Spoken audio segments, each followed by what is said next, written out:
Here we are, not a bad view as we're getting up there. Look at that. I think Blencathra's over there somewhere. That's where we're heading. Now you can see this looks like a fire break, but it's not. This is where they used to have one-legged races. They used to tie each other up, run up and down here as fast as they can. As you can see, it's made quite a mark. There's a couple of pet sheep here still, probably from a previous race. Oh, he's got horns, this one.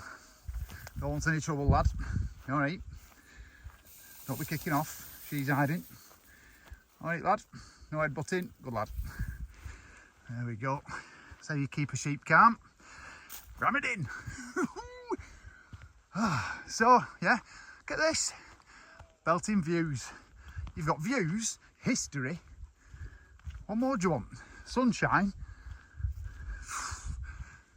Keep Mountain. All over it. So we're getting a little bit closer there. That's where we're going. Blencathra, and that's Sharp Edge. Now here, really interesting bit. There's a windy little river there, like a stream. Now that were caused years ago. Romans, they used to sit at the top of that hill there and roll pennies downhill. Obviously they were loaded, they had loads of money because they'd been round stealing everyone's money. And even before that, pirates, I think they were before pirates. In fact, this History Channel, if anyone's going to pick me up on dates and times, Romans were before pirates, beer, just read what it's all about. It's actually all made up. So if anyone does picking me up on timelines, you'd be having a word with yourself. So yeah, pirates used for all things from the top of that hill up there. I don't know what they had. I don't think bottles of rum, maybe. And you can see it's all windy all the way down it. So it's just followed a natural course all the way down there for centuries. They don't do it now, it's been banned. And rightly so. No one's got that kind of money anymore. There's a recession on. So, more historical facts. Keep it locked. Boom. So these steps here, these were built probably in mid-early centuries, thousands of years ago. A guy had some block paving done at the back of his house. I think he'd had a conservatory done outside of his mud hut. Had loads of bricks left, so this is what he come and did. Right next to a waterfall.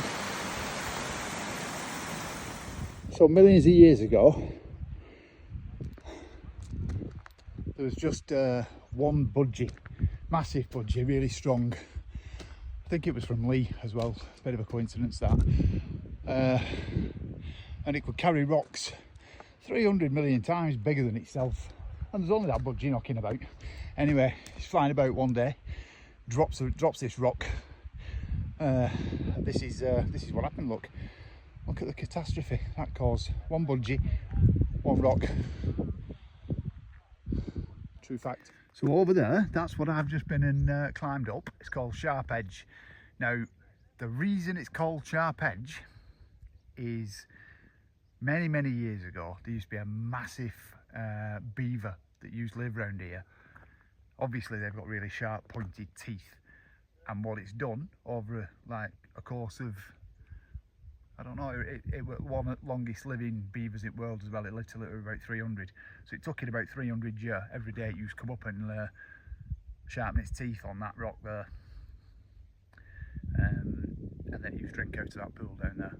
Now it's a little drinking pool. So that is a little history lesson for you. Sharp Edge was created by a massive beaver, probably about 2,000 foot tall, I think it were. There's not many of them left. In fact, I don't think there are any. But there you go. Another little quick history lesson for you now. Now, what you might notice is that I've got my new microphone on, so I'm dead clear. You having that? Keep going a mountain, investing in the future. Brap, get down on that. So, years ago, I know we always talk about the history, but that's what it is. I mean, I can't look into the future, can I? So you just got to deal with what's happened in the past. Might not have happened, you know what I mean? So over there used to be like, this is like when cavemen were knocking about. There used to have BMXs as cavemen. I think they were just made out of mud, bits of animal bone, some also, and they used to pull wheelies, or they used to have wheelie competitions over there. You don't see them because this were back in Caveman, but you can imagine the picture, what it used to look like. They used to have ramps and everything, they weren't fucking knobheads, and they used to like roll down them hills on the little muddy animal bone horse BMX and jump over jumps and stuff. Amazing. I mean, can you find this information on any other channel? You can't, can you? Kevo's hike of the week. Exclusive of the week. You're not going to believe what I'm bringing to you now. So I've just met this bloke, Fred. I think he's a farmer, does a bit of haberdashery, and he's got an honesty box down there with some eggs in it. Might get some way down. But he's just been telling me that were the actual film Jaws, so the shark that was used in that, this stream here behind me, this was the actual nursery for that shark.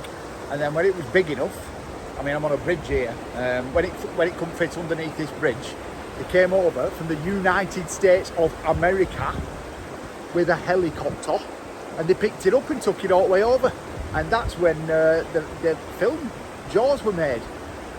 Can't believe it, can you? Another exclusive. Give up a mountain. Ooh. So I'm going to give you the last fact of today. So over here, this, you can see it. Now you'll not find it on any map. It's actually called Pickle Hill. And those of you who like condiments on your cheese butty will be familiar with the condiment Piccalilli. Now that is Pickle Hill, and what they used to do years ago is they used to make Piccalilli inside Pickle Hill, and you'd hear them coming out. I'm just going making Piccalilli and Pickle Hill. Bit of a tongue twister when you've had a few, but that's what they used to. Now not many people know that. It's a little secret. So that's Pickle Hill, and that's where they make Piccalilli. Another amazing fact, and it's free. So that's another week done. Big shout out to Russ for giving me a bit of technical advice, telling me what microphone to get. Look at me giving it the big licks. Boom! So thanks for that, Russ, top man. If anybody's daft enough that they want to get involved and sponsor this shit show, by all means you can do.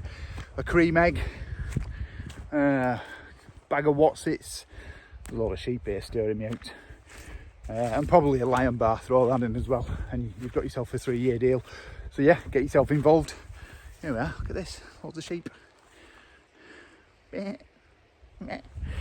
So that's Kevo up a mountain for another week with his gimbal stick and his fucking microphone and his I'll tell you what, I'll be flying around in a drone in a couple of weeks. You lucky lot, you. And it's costing you fuck all as well, this. It's costing my hip. I'm telling you. Look at these here. Sneaky fuckers. Watch. Look at all them. Alright, up there. Yeah, you tea. Right, signing out. Peace.